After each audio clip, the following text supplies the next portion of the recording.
مرحبا أهلا النوادي.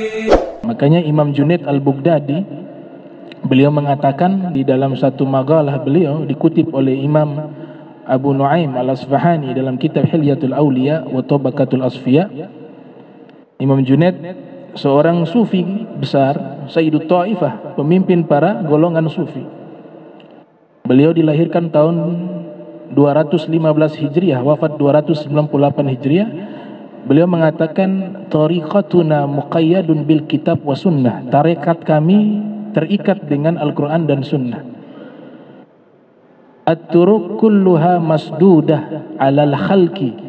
Jalan-jalan kebaikan seluruhnya tertutup, kecuali illa man ikhtafa atharan Nabi sallallahu alaihi wasallam, kecuali jalan yang mengikuti jejak langkah Nabi Muhammad sallallahu alaihi wasallam.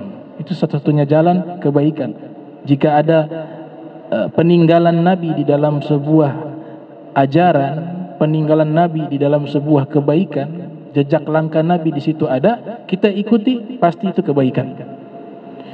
Kemudian beliau mengatakan wattaba'a sunnatah wa lazima tariqatah, yaitu selalu mengikuti sunnahnya Nabi dan melazimkan tarekatnya Nabi Muhammad sallallahu alaihi wasallam. Syekh Abdul Qadir Jailani qaddasallahu ruhahu wa nawwara dariha, yang lahir tahun 470 Hijriah, beliau wafat pada tahun 561 Hijriah. Beliau memberikan wasiat kepada putranya sebelum meninggal. Ya bunayya, wahai anakku, ij'alil kitab wa sunnah, jadikanlah Al-Quran dan sunnah janahaika, dua sayapmu. Fir bihima ilallah, dengan dua sayap tersebut terbanglah menuju kepada Allah subhanahu wa ta'ala. Jadi orang yang paling Al-Quran dan paling sunnah itu para sufi. Kalau zaman sekarang para sufi dituduh pelaku bid'ah, itu kan hal yang bertentangan dengan kenyataan. Mereka punya tingkatan pengamalan Al-Quran dan sunnah, itu mereka mengikuti secara totalitas, keseluruhan, tidak setengah-setengah.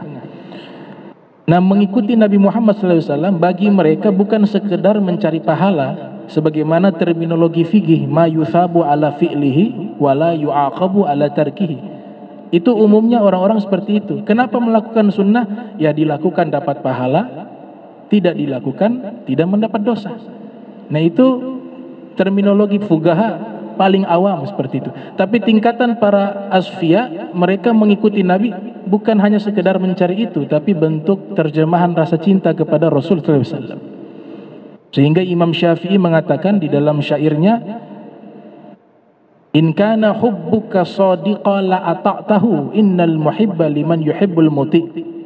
Jika cintamu kepada Nabi Muhammad itu cinta sejati, pasti engkau taat kepada Nabi Muhammad. Karena orang yang mencintai seseorang, pasti dia akan taat kepada orang yang ia cintai.